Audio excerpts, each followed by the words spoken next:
Assalamualaikum warahmatullahi wabarakatuh. Di sini saya akan menjelaskan percobaan rancangan petak terbagi. Yang pertama yaitu pengertian rancangan petak terbagi. Rancangan petak terbagi atau split plot design merupakan rancangan percobaan faktorial yang dapat disusun penempatan perlakuannya dengan membentuk beberapa petak utama yang disebut main plot. Petak utama selanjutnya dibagi menjadi beberapa anak petak atau disebut juga dengan subplot. Rancangan petak terbagi merupakan rancangan yang sifatnya superimpose. Artinya ada salah satu faktor yang dipentingkan daripada faktor-faktor yang lainnya. Selanjutnya alasan pemilihan rancangan RPT. Yang pertama ada derajat ketetapan. Derajat ketetapan memiliki main plot dan subplot, di mana main plot atau petak utama memiliki ketepatan lebih rendah dan subplot atau anak petak memiliki ketepatan lebih tinggi. Hal ini disebut superimpose, yaitu ada yang lebih penting karena kita ingin melihat ketepatan atau nilai akurasi presisi yang lebih tinggi. Selanjutnya, ukuran nisbi mengenai pengaruh utama. Apabila kita mengharapkan suatu faktor memiliki pengaruh utama yang lebih tinggi dari faktor yang lain, maka faktor tersebut bisa dijadikan sebagai petak utama, dan faktor yang pengaruhnya kurang diprioritaskan bisa dijadikan anak petak.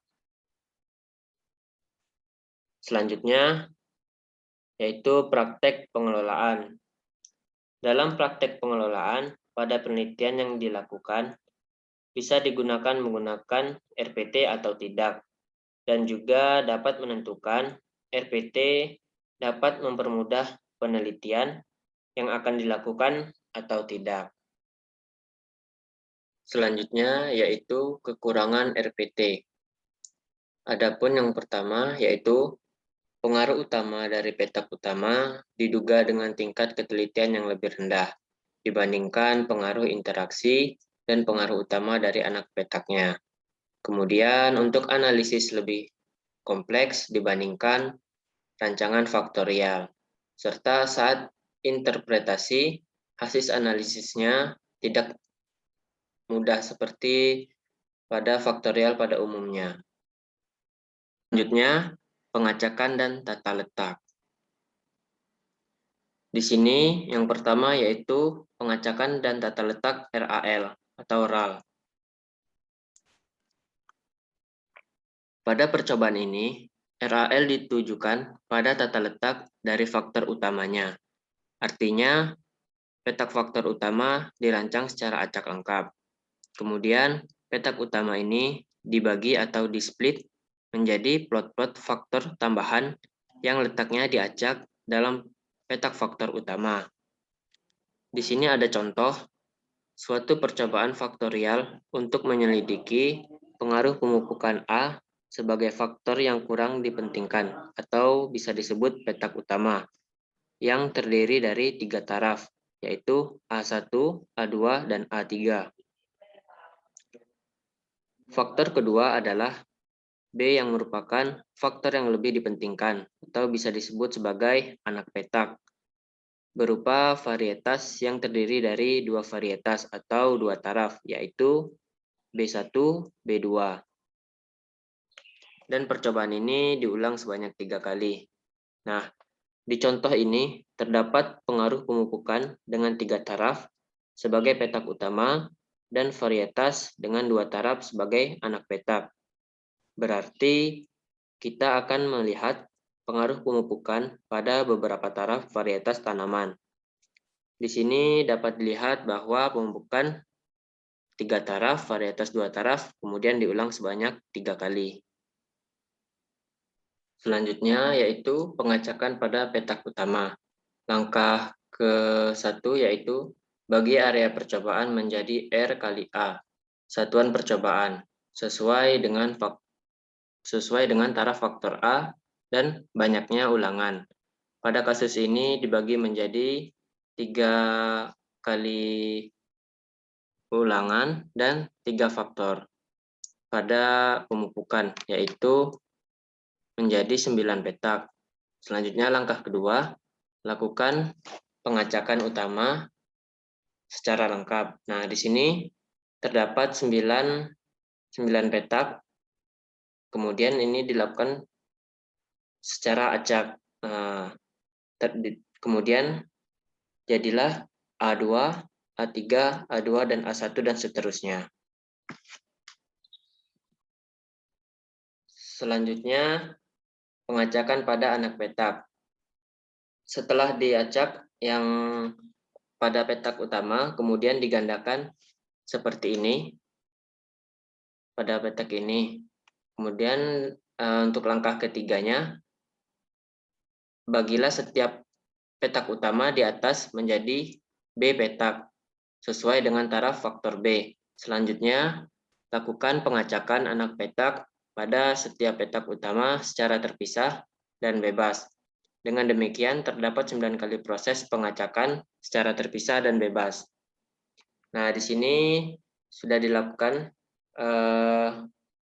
pengacakan varietas diacak secara terpisah.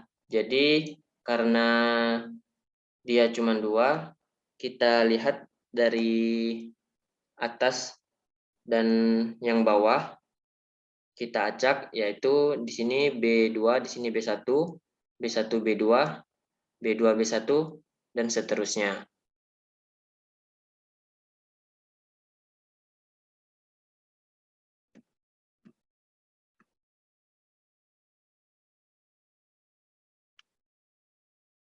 Selanjutnya yaitu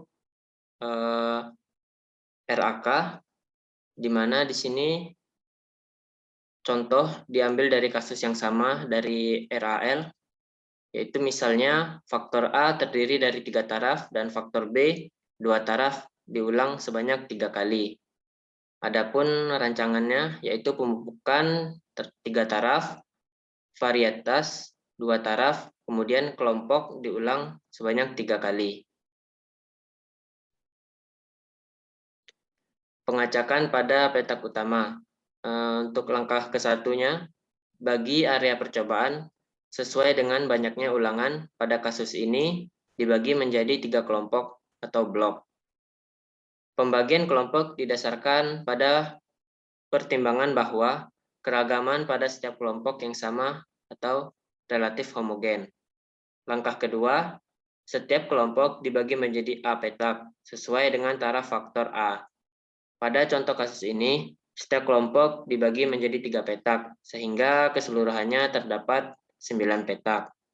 Selanjutnya, pengacakan pada petak utama. Untuk langkah ketiga, lakukan pengacakan petak utama pada setiap kelompok secara terpisah. Kemudian, lakukan pengacakan kelompok 1 untuk menempatkan taraf faktor A.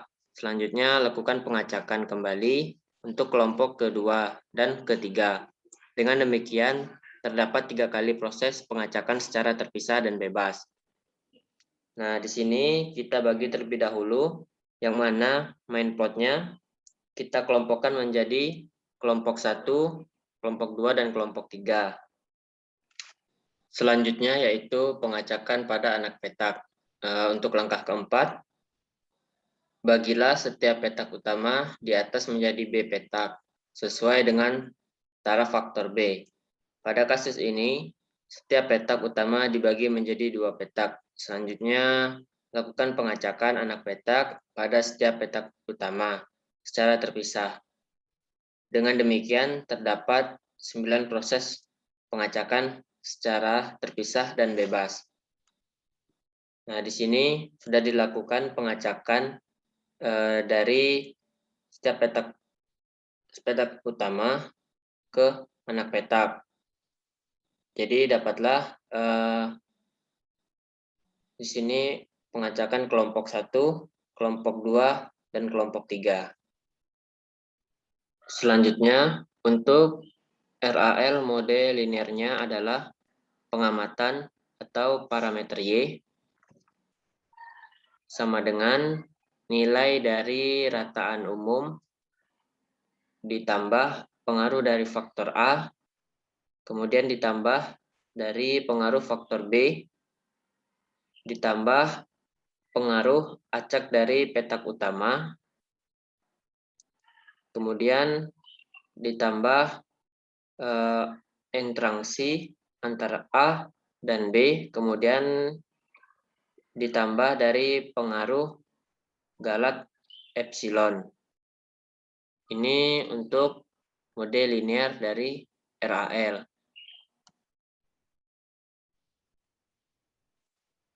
Selanjutnya yaitu mode linear dari RAK. Untuk mode linear dari RAK yaitu pengamatan atau parameter Y sama dengan nilai dari rataan umum ditambah pengaruh kelompok, kemudian ditambah pengaruh dari faktor A, tambah pengaruh faktor dari B, kemudian ditambah pengaruh acak dari petak utama, kemudian ditambah dari interaksi antar A dan B. Kemudian yang terakhir ditambah dari pengaruh galat epsilon. Nah, dari model linear RAL, model linear RAK hanya dibedakan pada pengaruh kelompok ini saja.